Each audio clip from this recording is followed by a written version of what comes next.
Baliw ang mga kagaya mo nagpapanggap na masaya pa kahit hindi na.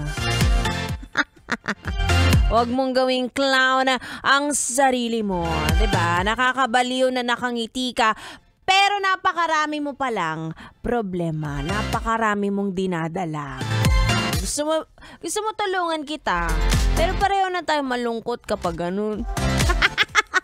Hindi mo alam kung gustong kung gustong tumulong. Anyway, pero believe ako sa mga kagaya mo na, alam mo yon, ang hirap kasi talagang mameke ng nararamdaman, no? Ay, nako. Marami dyan nakangiti, tawa ng tawa, kitang-kita ngalang-ngalang. Ay, nako.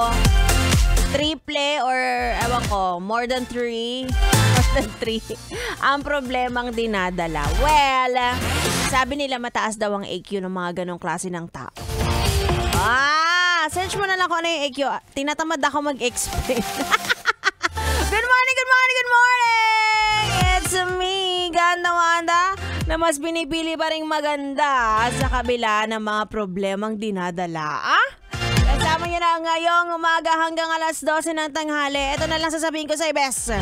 Kahit anumang problema ang kinakaharap mo, tandaan mo na wala kang hindi kakayanin, masusolusyonan, malulusutan, malalampasan. In short, carry mo yan. Tuloy-tuloy ang ating pakikinig at pakikitutok dito lang sa 101.1. Yes, the best.